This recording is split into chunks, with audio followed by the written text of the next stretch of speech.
Merci d'être venus si nombreux et si nombreuses.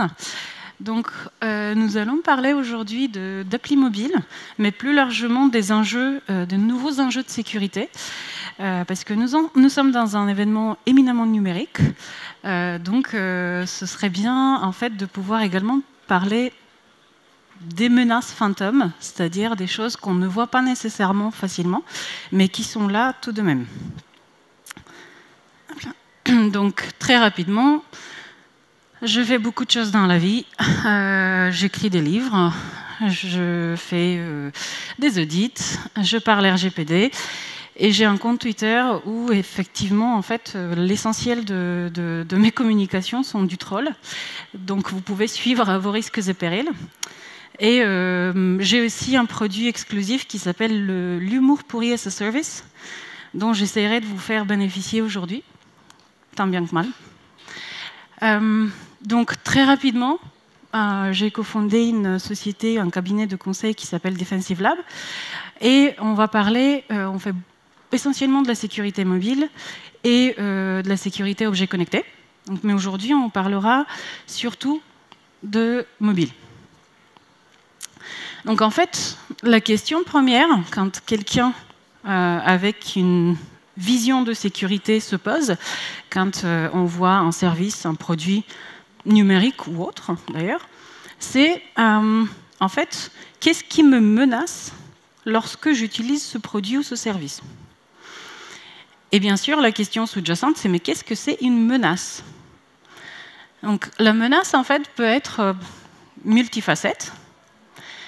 Les gens techniques reconnaîtront cette pratique tout à fait quotidienne, qui est en fait qu'on va mettre un produit ou un service disponible pour les utilisateurs, donc clients, etc.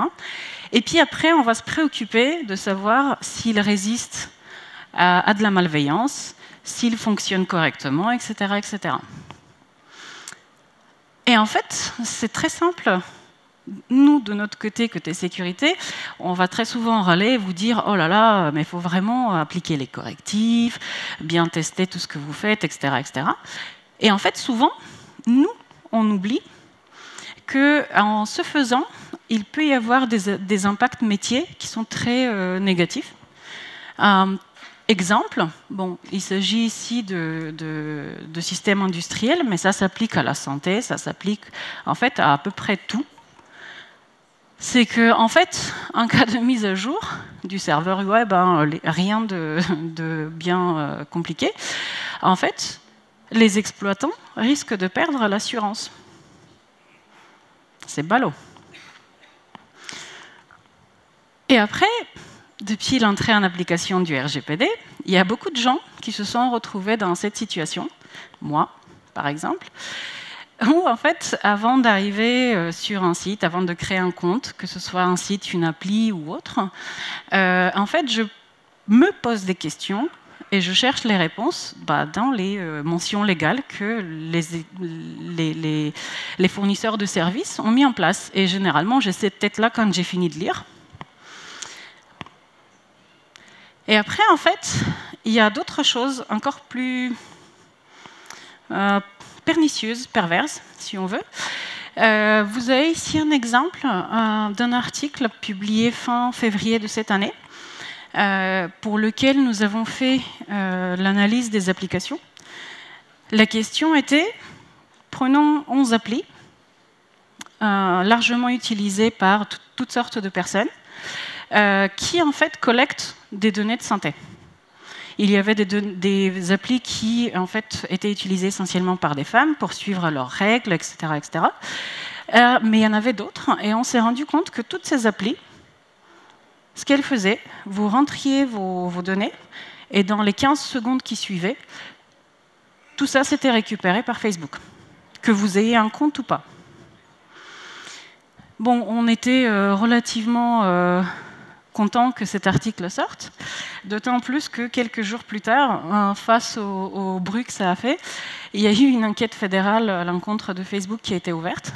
Du coup, c'est pas la coquetterie là, c'est la classe, pour les gens qui connaissent la classe américaine. Pourquoi tu ne marches pas? Si. Donc en fait, quand on voit ces choses-là, on se dit, mais qui sont finalement les gens qui nous menacent? Est-ce que c'est les méchants pirates? Oui, certainement. Mais aussi, en fait, c'est nos amis développeurs. Est-ce qu'il y a des développeurs dans la salle? Levez la main. Ah, mes générateurs de bugs en mode agile. Pardon. Donc, en fait, mais le problème, c'est que vous ne pouvez pas faire, en fait, des choses que vous ignorez. Donc, s'il n'y a pas des gens comme moi, à l'humour tout à fait douteux, pour vous aider un peu à comprendre pourquoi, à chaque fois que vous nous dites un truc, on vous dit non, ben, on ne va pas avancer. Et donc, en fait, exemple, on revient, on va dire, sur les histoires d'applis mobiles. Ce dont on s'est rendu compte, d'après le dernier rapport Verizon sur le sujet, c'est que il y a 5 très grandes menaces qui sont exploitées par, ou approches, on va dire, qui sont exploitées par des acteurs malveillants, y compris des acteurs sophistiqués, qui ont déporté leur velléité du desktop vers le mobile et ou vers les deux. Parce que les appareils mobiles aujourd'hui contiennent les mêmes informations stratégiques que autrefois les ordinateurs de bureau. Okay. Et donc en fait, dans ces menaces, vous avez du phishing, vous avez des exécutables malveillants, hein, qu'on appelle malware, vous avez des rançongiciels, vous avez en fait la menace d'un comportement humain qui mène au vol de mots de passe, de données de paiement, etc. Et vous avez bien sûr des applis custom qui ne sont pas proprement protégées et sécurisées. Et en fait, nous nous sommes attaqués à un problème toujours pernicieux et pervers qui est la contrefaçon d'applications. Est-ce que vous avez déjà entendu de cette menace qui est devenue vraiment très persistante en 2019? Oui, non? Oui, il y en a quelques-uns. Et donc en fait, parce qu'on s'est rendu compte que il n'y a pas de vetting préalable quand vous mettez une application sur Google Store notamment. Donc en fait, n'importe qui peut mettre une application sur le Google Store. C'est le modèle économique de Google Play, de baisser la barrière à l'entrée. Et donc, en fait, quand on dit n'importe qui peut mettre une application sur le store, ça veut vraiment dire n'importe qui, y compris des gens qui ne veulent pas que du bien. Donc, on va faire le jeu de cette différence. Est-ce que vous pouvez me dire laquelle de ces applis est l'original et laquelle est la contrefaçon? Tous ceux qui pensent que gauche est original et droite contrefaçon, levez la main. Tous ceux qui pensent l'inverse, levez la main. Et surtout, cachez votre joie, quoi. Bon, ceux qui n'ont pas levé la main à la première question, ils avaient raison. Donc, le gauche, c'est l'original, et celle de droite, c'est la contrefaçon. Si vous n'avez pas remarqué des différences, c'est qu'effectivement, il n'y en a pas. C'est-à-dire que la contrefaçon est la copie conforme de l'original. Et vous pouvez en fait retrouver ce genre de choses qui sont en plus uploadées sur ce genre d'appli qui existe en plus sur les magasins applicatifs et qui en fait miment le comportement légitime jusqu'à la fin, y compris elles sont payantes.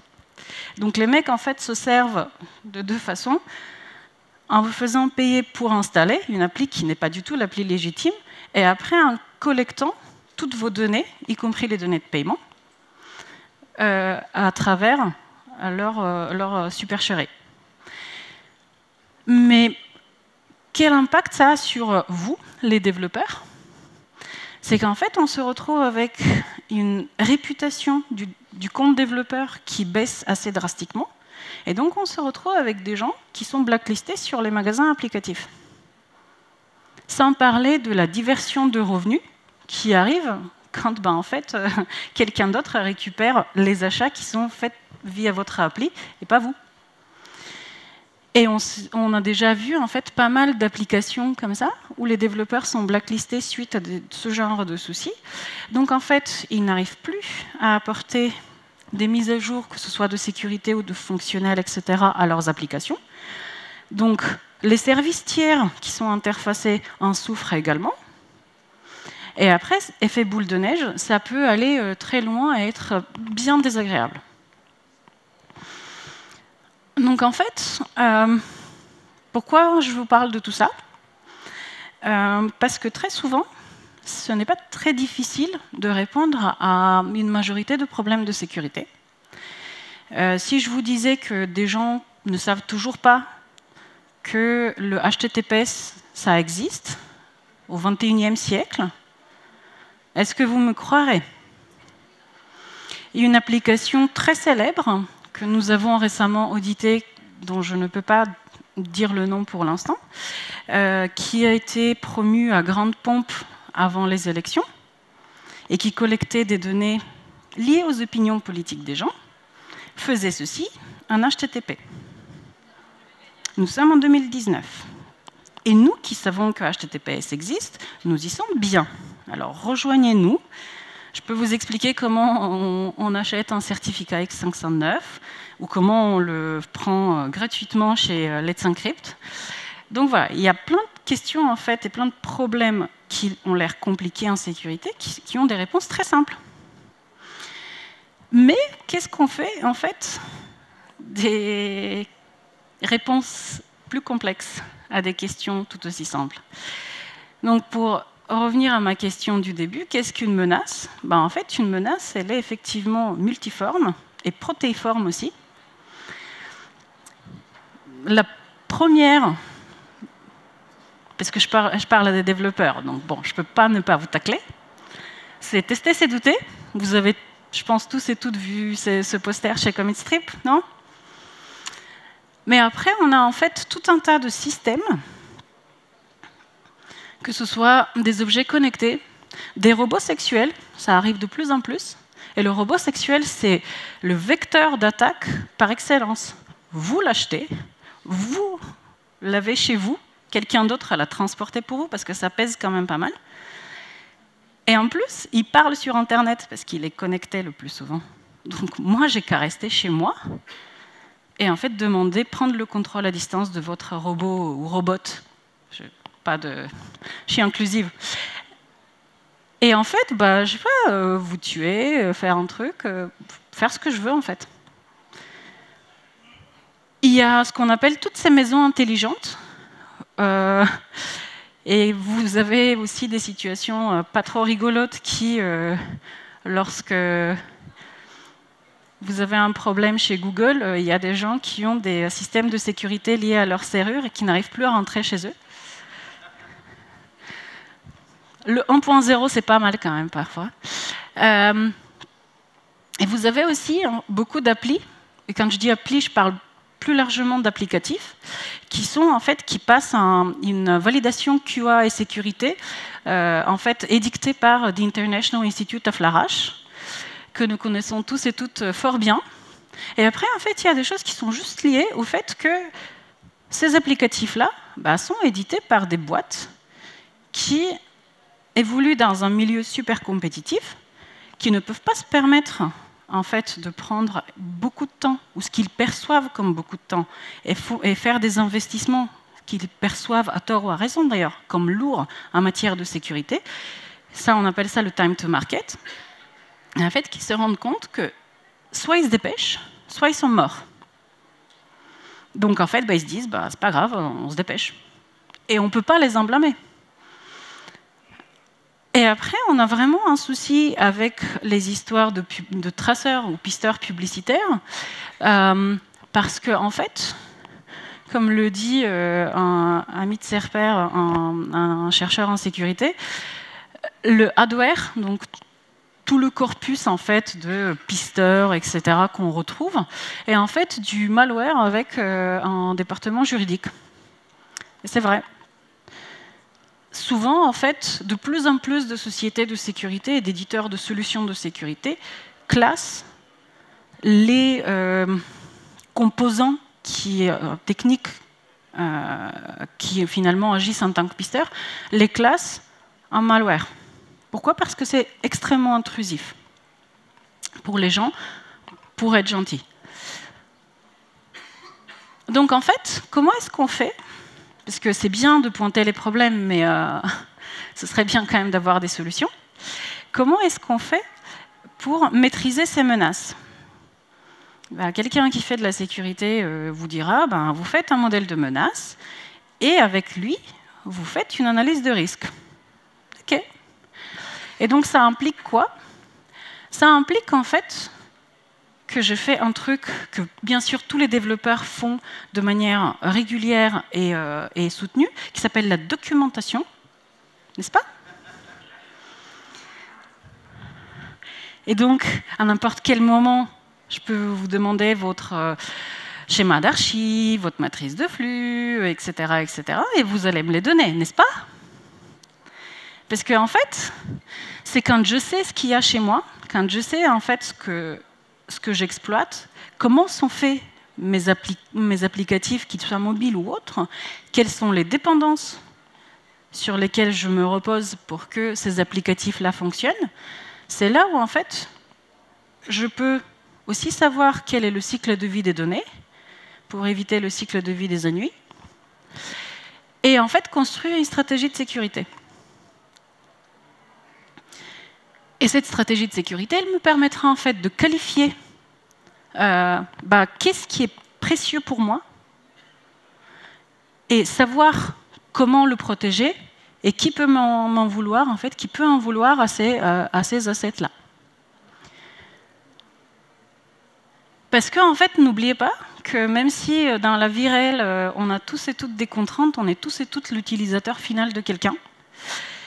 Donc en fait, lorsque nous sommes éditeurs, donc nous mettons quelque chose à l'usage d'autres personnes, en fait, il s'agit d'investir, et j'ai mis investissons ONS en gras. Pourquoi? Parce que ça nous concerne tous, vous comme moi, et non pas juste vous.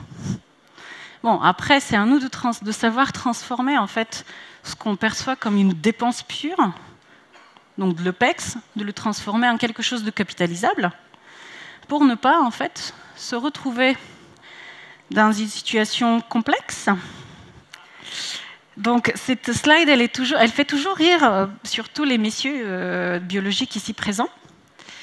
Et en fait, ça vous fait beaucoup moins rire quand je vous explique ce qu'il y a derrière ça. Donc c'est une petite boîte rigolote qui fait des applis et qui avait fait notamment un bouton pour mettre sur un sextoy connecté avec lequel on peut commander une pizza. Des gens très disruptifs. Et là, en fait, vous avez une appli qui vous permet de faire de l'authentification à multiples facteurs avec votre agent dont vous êtes doté de manière naturelle et biologique. Et en fait, les gens, ça les fait rigoler. Et après, ce qu'ils oublient, c'est qu'en fait, il s'agit là de la biométrie. Je continue, ça c'est le premier effet qui se coule. Le deuxième effet qui se coule, c'est que nous savons tous et toutes que certaines messieurs aiment beaucoup montrer leur argent naturel sur les réseaux sociaux. Et il y a une artiste canadienne qui avait décidé à sa façon de dénoncer ce genre de harcèlement. Et donc qui avait crowdsourcé, je ne sais plus combien de centaines de milliers de photos de dick pics, quoi. Et donc qui les imprime, qui les encadre et qui les met en fait dans des galeries. Elle a fait le tour du monde comme ça. Et donc le deuxième effet qui se coule, c'est que cette dame, elle a la plus grande, non pas ça, base biométrique de quéquette au monde. Donc attention un jour quand en fait ce genre d'authentification à multiples facteurs arrivera sur le marché, à vos risques et périls. Anticipation. Okay? Donc merci beaucoup. Blague pourrie, insulte, c'est par là.